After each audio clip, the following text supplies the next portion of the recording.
Kandidatët për deputet të Partisë Demokratike dhe Koalicionit Aleanca për Shqipërinë Madhështore në Vlorë prezantuan këtë të diel programet e tyre në kuadër të fushatës zgjedhore të 11 majit. Programi u prezantua edhe përpara anëtarëve dhe simpatizantëve të kësaj partie që ishin të pranishëm në këtë aktivitet. Drejtuesi politik i Partisë Demokratike në qarkun e Vlorës Bujar Leskaj tha se janë 3 shtylla kryesore ku mbështetet fushata elektorale. Leskaj theksoi se ky është koalicioni më i madh, ndërsa kandidatët për deputet janë njerëz të spikatur, si dhe programi është shumë ambicioz dhe i realizueshëm.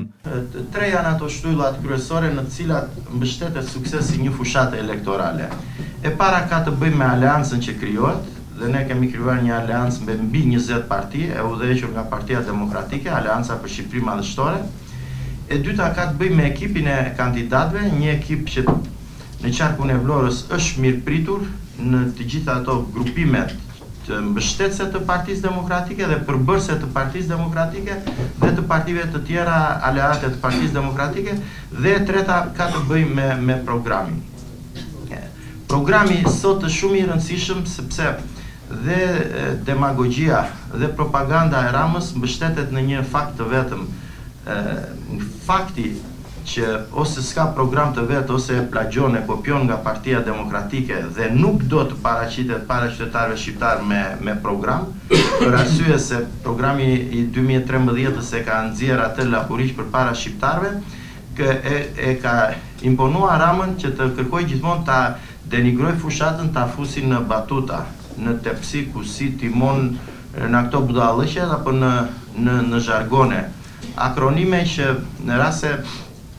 Rama ka 1, 2, 5 në Lapëri, në veçanti dhe në qytetin e Vlorës ka me 10 dhe me 100. Kryetari i komanduar i Partisë Demokratike të Vlorës Hysni Shara tha se programi ekonomik është i mirë studiuar, ndihmon prodhimet vendase, si dhe ka një sër lehtësirash fiskale për gratë, të rinj dhe emigrantët që duan të rikthehen në Shqipëri. Bëhet fjalë për një ekonomi potente, një ekonomi të fuqishme, një ekonomi që është eksportuese dhe jo një ekonomi që është thjesht tregtare. Tani për të realizuar këtë,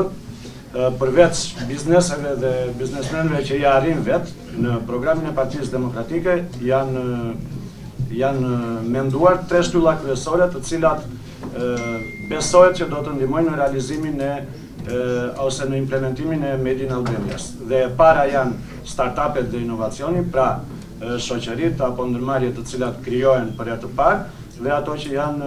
inovative në fushën përkatëse. E dyta është sipërmarrja e të rinjve dhe grave, për të cilat parashikohen lehtësira fiskale, edhe për sigurimet shoqërore, edhe për taksat, dhe e treta janë projekte zhvillimore të emigrantëve, të cilët kthehen, është bërë një fushat për votën e emigrantëve dhe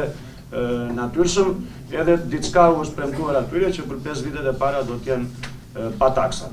Këshilltari për çështjet vendore në Partinë Demokratike Shqiptare Ylli Aslani tha se Vlora është një pol shumë i rëndësishëm zhvillimi, por që në këto 14 vite është lënë pasdore. Për ne jugorët dhe për gjithë Shqipërinë, Vlora është një pol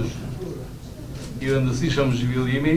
një pol i trashëgimisë sonë kulturore, historike, i vetë perspektivës evropiane të Shqipërisë drejt Evropës, është një pedan që ajo kërkon të hedhë drejt synimeve të saj euroatlantike, duke filluar jo vetëm nga porti, por edhe nga gjithë zhvillimet rreth jetës së saj turistike, ekonomike. E fillova me këtë poli zhvillimit për Vlorë, për arsye se në këto 14 vite është hedhur poshtë gjithë ajo punë, gjithë ajo djersë e shekujve me radhë për ta bërë Vlorë një qendër shumë të rëndësishme. Por e lënë në pasdore rrugës që po vija për në Vlorë, po më thonin që ti mirë do shkosh aty dhe je i privilegjuar që vete, tha, por mos haro një gjë, tham, që 65 Vlora është nga qytetet më të braktisura, nga rrethet më të braktisura në Shqipëri. Janë 65% e popullsisë